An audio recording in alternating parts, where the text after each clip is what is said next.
था। आज हम इसको पढ़ लेते हैं। ठीक है, यहाँ से लेके यहाँ तक कोई पढ़ दीजिए, फिर इसको समझ लेते हैं, इसके बाद अपना जप स्टार्ट करूंगा। यदि विशेष प्रकार से नृत्य करने से अन्यों को कष्ट होता हो तो वैसे नृत्य ना करें। जैसे दो भक्तों का हाथ पकड़कर वे क्योंकि गोल गोल घूमना, पूरा हाथ बाहर निकलकर स्वयं गोल घूमना, छोटे बच्चों को अथवा बड़ों को भी हवा में ऊपर उठाना अथवा फेंकना, गोलाकार कीर्तन करते हुए एक दूसरे को धकेलना, स्त्रियों तथा पुरुषों को मंदिर के अलग अलग भाग में कीर्तन करना चाहिए। कीर्तन का प्रतिनिधित्व करने वाले की ओर सदा ध्यान दे तथा उसी प्रकार कीर्तन करे। श्री चैतन्य महाप्रभु की नृत्य शैली में हाथ उठाकर उत्साहपूर्वक तथा भक्ति भाव से नृत्य करना परिपूर्ण कीर्तन है। तो यहाँ पे क्या बताया जा रहा है, किसी विशेष प्रकार से नृत्य करने से अगर अन्य को कष्ट हो रहा है, मान लीजिए आप नृत्य कर रहे हैं, ठीक है, तो वैसा नृत्य ना करें। जैसे में कई बार होता है कि नए भक्त होते हैं तो वो क्या करते हैं कि हाथ पकड़ के और गोल गोल गोल गोल पूरा तेज में घूमने लगते हैं। और कभी कभी हाथ छूट जाता है तो किसी और पे जाके गिर जाते हैं, तो फिर वो किसी और को भी चोट लगेगा, आपको भी चोट लगेगा। तो वैसा डांस नहीं करना है ताकि किसी का नुकसान हो जाए, किसी को कष्ट पहुंचे, दुख पहुंचे। उसके अलावा फिर क्या बताया जा रहा है, पूरा हाथ बाहर निकाल कर स्वयं गोल गोल घूमना। कई बार होता है भाव में आ गए, जैसे हमने अभी यह श्लोक पढ़ा कि शून्याइतम जगत सर्वम गोविंद विरहिण, तो उनके अंदर चैतन्य महाप्रभु का भूत घुस जाता है। चैतन्य महाप्रभु का भूत तो नहीं होता, नकली वाला, तो वो घुस जाता है, वो पूरा लेके डांस करने लगते हैं। एक बार श्रीमान रामभद्र प्रभु जी क्लास ले रहे थे तो उसमें बता रहे थे कि एक बार वो मायापुर गए थे और चैतन्य महाप्रभु के बारे में वर्णन कर रहे थे। तो यूथ डिवोटीज थे उस समय उनके साथ में। तो एक यूथ को ना वो दिमाग में घुसा लिया, सुन लिया था कि चैतन्य महाप्रभु कैसे कैसे करते हैं, तो ये दिखाने के लिए कि मैं भी चैतन्य महाप्रभु की तरह मेरे अंदर भाव आ गया। अब वो नाचने लगा, वहां पे नाचने लगा, ये वो पूरा एकदम होता है ना दिखावा कि कौन से अष्ट सात्विक विकार है, इसके बारे में पढ़ लिए। और वो पूरा इधर उधर पटकने लगा, सर पटकना, ये कूदना वो कूदना, दिखाने का मतलब दिखावा करने लगा। ऐसा दिखा रहा था कि मैं ही चैतन्य महाप्रभु या चैतन्य महाप्रभु की तरह मेरे अंदर भाव आ गया। तो रामचंद्र जी बोले इसको क्लास से उठा के बाहर फेंक किया। उसको भक्तों ने बाहर रखा, सारा भाव खत्म हो गया उसका। तो कई बार यही होता है, हमारे अंदर भी यही होता है कि नकली वाला भाव उत्पन्न हो जाएगा, चलो अब एकदम भक्ति ऐसे करेंगे, पूरा दुनिया देखेगी, पूरा दुनिया को दिखा देंगे कि हम कैसे भक्त हैं, एकदम ये वो पूरा ताम झाम करते कूदते करते भक्ति खत्म हो जाता है। तो वास्तविकता में भाव में इतना ज्यादा भी नहीं आना किसी को कष्ट पहुंचे। हमारा काम है, हम वैष्णव हैं, तो वैष्णव का मतलब क्या होता है, हम किस प्रकार से पूरे जगत को क्या कहते हैं कल्याण कर सकते हैं, पूरे जगत के उद्धार के लिए कार्य कर सकते हैं। हमारा काम ये नहीं कि किसी को शारीरिक मानसिक या किसी प्रकार से पीड़ा कष्ट दिया जाए। यहाँ तक कि जो हमारा निंदा कर रहे हैं पर्सनल लेवल पे, अगर गुरु और कृष्ण की निंदा नहीं कर रहे हैं, तो उस जगह भी हमें शांत रहना चाहिए। अपना निंदा ये मान के करना चाहिए कि भगवान, मुझे तो चांटा मारना चाहिए था, मेरे जो व्यवहार है, मेरे जो क्या कहते हैं कि लक्षण है, इन सब स्थितियों में तो मुझे तो चांटा मारना चाहिए था, लेकिन आप बस निंदा से मेरा काम चलवा रहे हो, तो आपकी कृपा है। लेकिन यही गुरु और कृष्ण की कोई करे तो उस समय नहीं सुनना चाहिए। गुरु और कृष्ण का कोई व्यक्ति निंदा करता है तो दो तीन रास्ते बताए गए हैं शास्त्रों में। तो अभी हमारा शुरुआती स्तर है, तो शुरुआती स्तर के लिए सबसे अच्छा ऑप्शन है कि वैसे जगह से हम कान बंद करके आगे चले जाएं, या बिना सुने उसको आगे चले जाएं, इग्नोर कर दीजिए, सिंपल। क्योंकि निंदा जैसे ही सुनते हैं हमारे हृदय में फिर ना निंदा वाला भाव आ जाता है। बहुत गंदा है ना हृदय, तो फिर सुनना अच्छा लगता है। कोई भी चुगली करेगा, आप देखो, कोई किसी का आके निंदा करता है, भक्तों का छोड़ दीजिए, चुगली वाला जो बात होता है कि कोई किसी का आके किसी के बारे में बुराई बोल रहे हैं, तो दो लोग बात कर रहे हैं बाहर में और आप बैठे हैं 3 किलोमीटर दूर पे, लेकिन दिमाग कहाँ जाता है, तुरंत सुनाई देगा, वो 3 किलोमीटर की बातें आप सुन लेंगे, क्या कर रहा है, ऐसे कान तुरंत लगाएंगे उनको।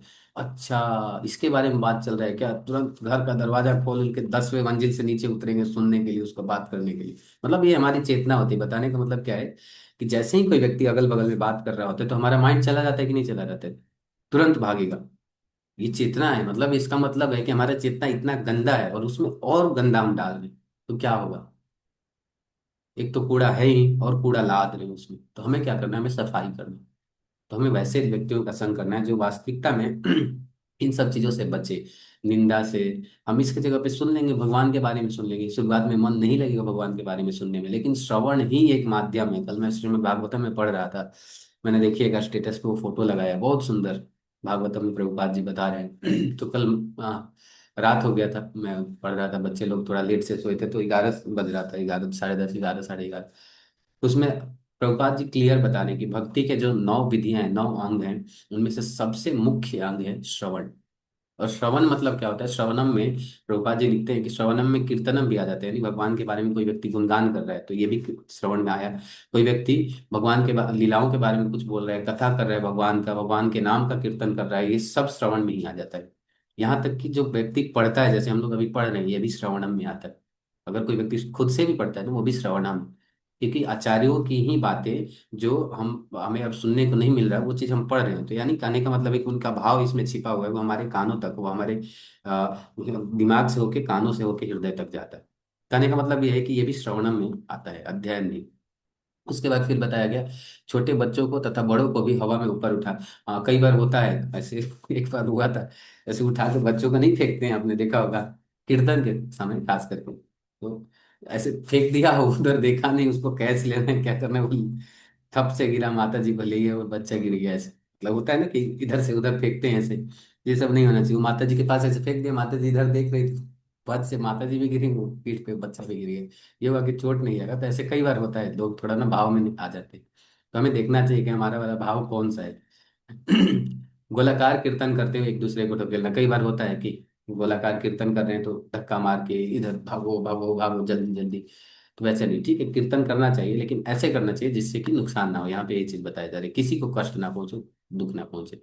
उसके बाद फिर बताया गया स्त्रियों तथा पुरुषों को मंदिर के अलग अलग भाग में कीर्तन करना चाहिए। तो ये क्लियर होना चाहिए बिल्कुल।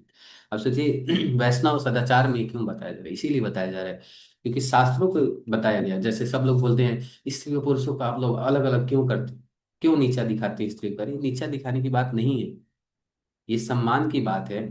अलग अलग करें तो इसमें दिक्कत क्या है? क्या समस्या हो सकती है? अगर मान लीजिए एक साइड में माता जी लोग, एक साइड में प्रभु जी, अपने माता जी लोग कर रहे हैं उधर, माता जी लोग माता जी के साथ करें तो क्या दिक्कत है? इसमें कौन सा सम्मान और अपमान की बात आ गई? लेकिन नकली वाले जो फेमिनिस्ट होते हैं यही सब चीजें खोजते हैं कि स्त्रियों को तो नीचा दिखाने की बात है। कई बार आते हैं एक माता जी आई, बोली प्रभु जी आप लोगों के मंदिर में हमने देखा है कि जब आरती लिया जाता है तो सबसे पहले सब आप जितने भी जेंट्स हैं उनको दिखाया जाता है, लेडीज को बाद में दिखाया जाता है। ऐसा क्यों? ये भेदभाव क्यों? मैंने कहा अच्छा ये बताइए कि जब आरती इधर से आते हैं, मान लीजिए अगर प्रभु जी लोगों के पास आए और उन्होंने आरती ले लिया, तो क्या आरती का प्रभाव कम हो गया? जो माता जी के पास गया तो उसमें ऐसा हुआ कि नहीं, आरती ले रहे तो उनको कम मिल गया, उनको कम फायदा पहुंचेगा, ऐसा है क्या कुछ? अरे पहले आया बाद में आया, इससे क्या टेंशन है? आप मुख्य चीज ये है कि आरती आ रहे हैं, आप उसका सम्मान कीजिए ना, इस पे फोकस क्यों कर रहे हो? क्योंकि कई बार होता है सीनियर डिवोटीज हैं तो पहले उनके पास जाएगा, क्लियर है, सीनियर डिवोटीज हैं। अब माता जी में भी कोई सीनियर डिवोटी जाती है तो ऐसा नहीं कि माता जी के पास नहीं जाते, माता जी को भी दिखाया जाता है। लेकिन सबसे पहले प्रभुपाद जी को जाता है, प्रभुपाद जी के डिसाइपल्स हैं तो उनके पास जाते हैं। उसके बाद फिर ये नेचुरल है, अगर प्रभु जी लेके घूम रहे हैं तो प्रभु जी के पास गए, फिर वो माता जी को दे दी जाता है, वो माता जी लेके माता जी को पास घुमा देती है। तो सिंपल, इसमें इतना दिमाग लगाने की क्या जरूरत? लेकिन वो कीड़ा होता है ना, वो कीड़ा घूमते रहता है। ठीक है। उसके बाद फिर इसमें क्या बताया जा रहा है? कीर्तन का प्रतिनिधित्व करने वाले की और सदा ध्यान दे तथा उसी प्रकार का कीर्तन करे, जो हमने ऊपर में पढ़ा था कीर्तन विधि में, कि जो व्यक्ति कीर्तन कर रहा है तो हमें ध्यान देना चाहिए, सुनना चाहिए क्या गाया जा रहा है, कैसे गाया जा रहा है। तो अगर वैसे ही कॉपी कर पाए तो वो ज्यादा अच्छा है। नहीं तो कई बार होता है कि हमारा धुन अलग चल रहा है, उधर धुन अलग चल रहा है, तो बेचारा कीर्तन वाला आप सोच रहे हैं क्या करूँ क्या करूँ, अब वो समझ में ही नहीं आता। ना वो अच्छे से मृदंग बजा पाएगा, ना हारमोनियम बजा पाएगा, कुछ होगा ही नहीं। तो वैसे ही हमें पीछे से कीर्तन करना चाहिए। इसको बोलते हैं संग कीर्तन, यानी संग में उस वो जैसा सुर गा रहे हैं वैसे ही संग में हम भी कीर्तन कर रहे हैं।